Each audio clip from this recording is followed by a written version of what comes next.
बिस्मिल्लाहिर्रहमानिर्रहीम। अस्सलाम वालेकुम। उम्मीद करती हूँ आप सब खैरियत से होंगे। आज के वीडियो में मैं आपको बताने वाली हूँ बाथरूम की वो बाल्टियाँ जो गंदी हो गई हैं, उन पर पानी के निशानात पड़ गए हैं। आप उन बाल्टियों को साफ़ करना चाहते हैं लेकिन वो नहीं साफ़ हो रही, तो मैं आपको कुछ ऐसे तरीके बताने वाली हूँ जो आपको महंगे सरफ से भी ज़्यादा चमक देंगे।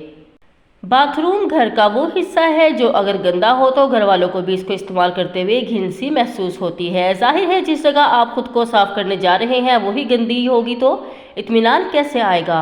बाथरूम साफ भी हो जाए तो इसमें मौजूद बाल्टी और मग अक्सर घरों में इतने गंदे दिखाई देते हैं कि सोच में पड़ जाते हैं कि क्या कभी सफाई ही नहीं हुई। अगर आपके घर की बाल्टियाँ और मग इस कदर गंदे हो गए हैं तो आप भी बताई गई टिप्स का इस्तेमाल करें और इन्हें नए जैसा चमका लें।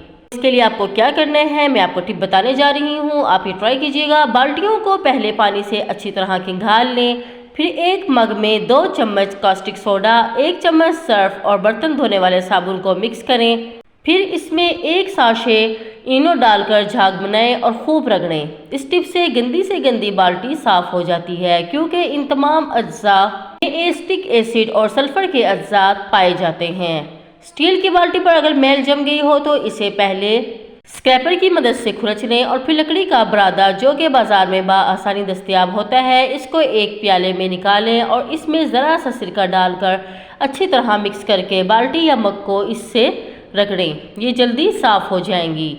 इसके अलावा टिप नंबर 3 आपको बता रही हूँ, अगर आप नहाने वाली बाल्टी में फटकड़ी डालकर छोड़ दें और इस पानी को इस्तेमाल भी करते रहें तो इससे आपकी बाल्टी पर मैल भी नहीं जमेगी और फटकड़ी का पानी आपके जिस्म को भी राहत बख्शेगा। फटकड़ी वैसे भी बहुत अहमियत रखती है हमारी बॉडी के लिए, इसके वैसे ही बहुत से फ़ायदे हैं जो कि इससे पहले वीडियो में मैं आपको बता चुकी हूँ, तो इससे आपको कोई साइड इफ़ेक्ट भी नहीं होगा।